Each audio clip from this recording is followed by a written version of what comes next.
My Lecture, My Husband, episode 22 by Gitlisius. Nggak ada orang yang pergi bulan madu dengan barang bawaan buku. Cuman suami gue yang kayak gitu. Selain dia membawa buku bacaannya, dia membelikan gue buku latihan soal baru.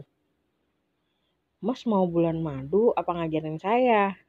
Dua-duanya, jawab Pak Arya yang membuat gue ternganga. Kalau gitu nggak usah berangkat aja, kata gue kesel. Tes kamu udah 2 minggu lagi, kata Pak Arya. Saya nggak mau berangkat kalau masih belajar di sana, kata gue sambil menelungkupkan tubuh di kasur. Gue gak peduli suami gue masih menyiapkan barang-barang yang mau dia bawa yang sebagian besar adalah buku. Mendiang ibu udah nyiapin ini dari jauh-jauh hari. Kamu mau ngecewain? Gue kalah telak kalau dia udah membawa-bawa mendiang ibu mertua gue.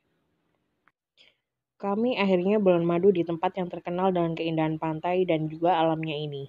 Kadang gue suka merasa bersalah kalau ingat mendiang mertua gue. Masih banyak keinginannya yang belum sempat gue wujudkan.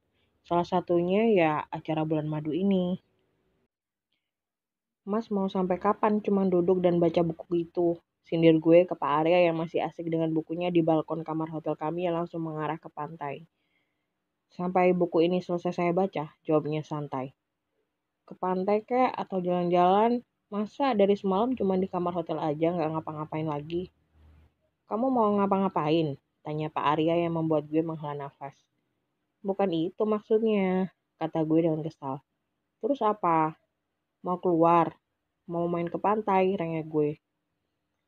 Sinar matahari terlalu menyengat kalau siang gini. Hal itu nggak bagus untuk kamu, kata Pak Arya membuat gue berdecak. Mas, nanti sore kan bisa. Saya nggak mau kamu sakit karena matahari yang terik banget siang ini. Sebentar lagi kamu kan mau tes. Terus saya harus ngapain? Belajar. Itu ide bagus, jawab Pak Arya.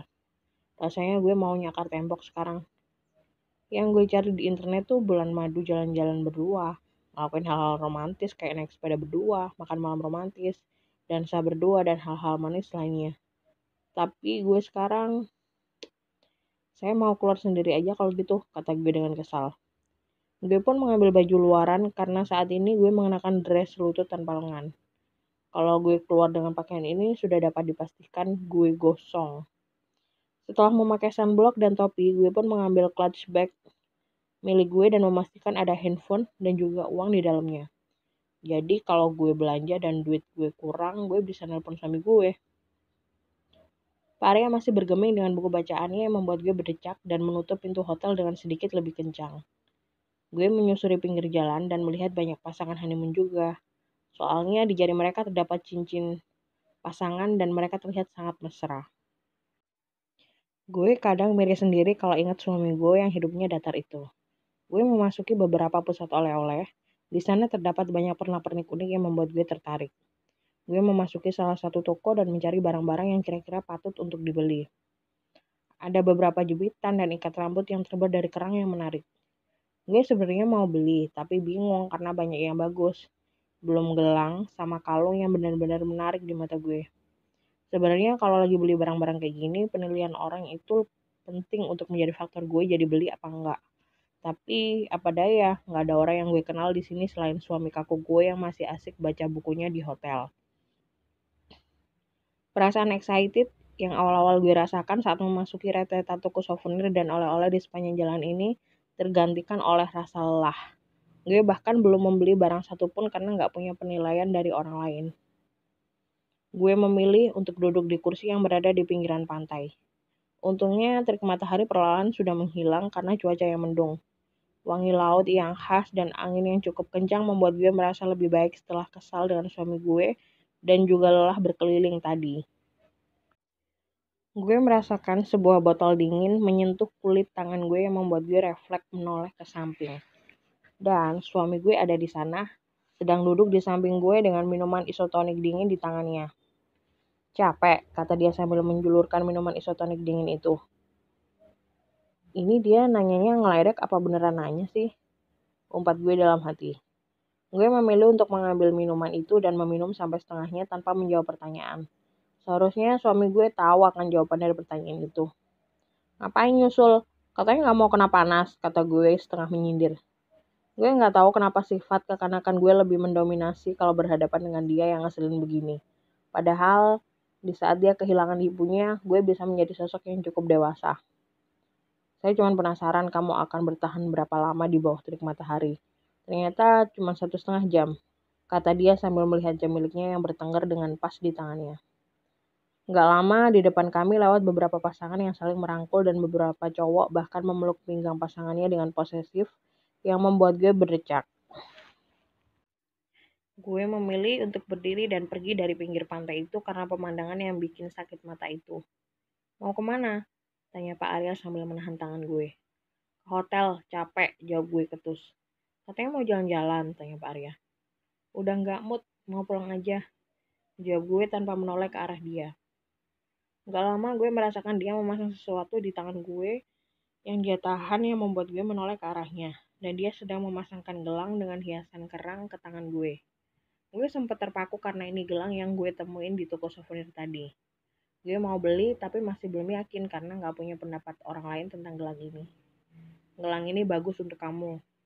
Jadi dia ngikutin gue dari tadi, umpat gue dalam hati. Masih mau jalan gak? Kalau mau ayo, ajak Pak Arya yang membuat gue refleks memeluk dia. As always, action is better than words. Setelah berjalan-jalan cukup lama dan membeli beberapa souvenir yang gue suka, akhirnya kami bisa melihat sunset. Kami bukan di pinggir jalan pantai bersama pasangan lain pada umumnya, tapi kami melihat itu semua dari balkon hotel tempat kami menginap. Selain lebih tenang karena nggak harus berdesakan, pemandangan kolam renang yang berada di bawah juga menjadi penambah keindahan tersendiri. Dasar orang gak punya sisi romantis. Ada momen kayak gini sama sekali gak dimanfaatin sama dia. Kami cuma berdiri berdampingan menunggu matahari tenggelam.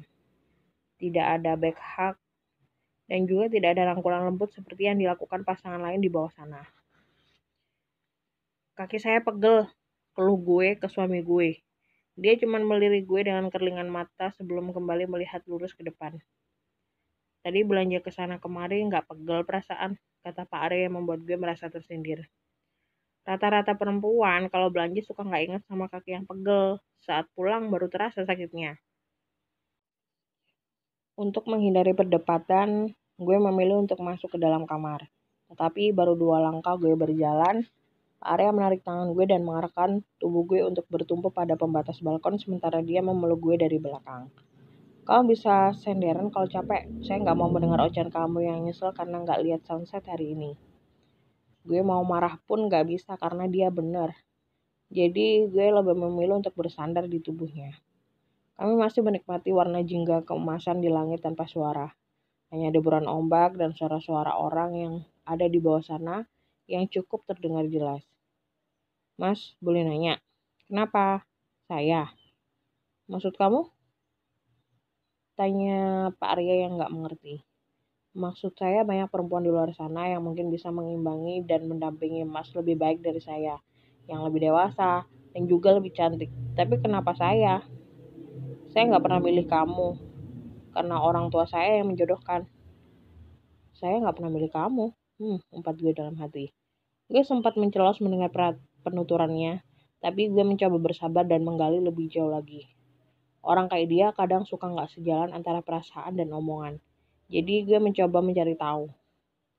Terus buku hitam itu, gue nggak menghiraukan pemandangan sunset yang begitu indah di depan gue karena kini terfokus untuk menunggu jawabannya.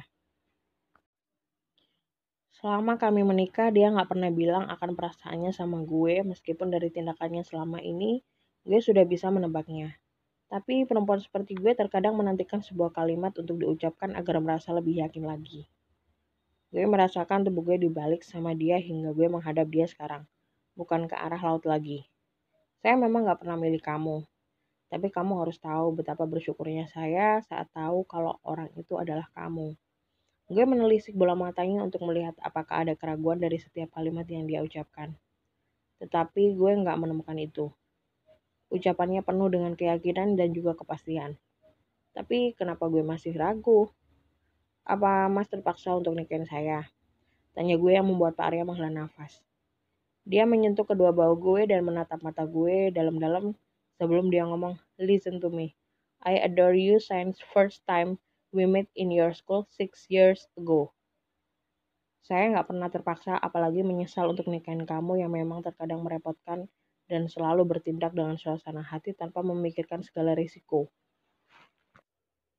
Kamu tahu betapa menyesalnya saya saat melihat kamu terbaring sakit karena hujan-hujanan untuk mencari cincin pernikahan milik kamu. Saat itu saya janji sama diri saya untuk gak membiarkan kamu sakit.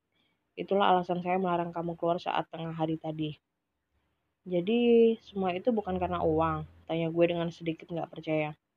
Uang bisa dicari, karena ada yang jauh lebih berharga dari itu, jawab Pak Arya. Apa itu mas? Kamu. Gue gak tahu kenapa mata gue berkaca-kaca saat ini, tapi gue jadi teringat omongan nyokap gue yang merasa yakin kalau dia memang yang terbaik untuk gue. Saya memang gak pandai untuk berkomunikasi masalah perasaan secara langsung dengan ucapan. Tapi yang jelas kamu prioritas saya untuk saat ini. Ucap Pak Arya yang membuat air mata gue turun. Sekarang saya tanya sama kamu. Di mata kamu saya apa? Mas adalah suami saya, tempat saya bersandar dan juga bergantung. Keberadaan Mas untuk saya udah jadi sebuah kebutuhan. Rasanya saya nggak bisa menjalani semuanya tanpa bantuan Mas. Jawab gue yang membuat dia memeluk gue dengan erat, yang gue balas nggak kalah erat. Terima kasih, bersambung ke episode berikutnya.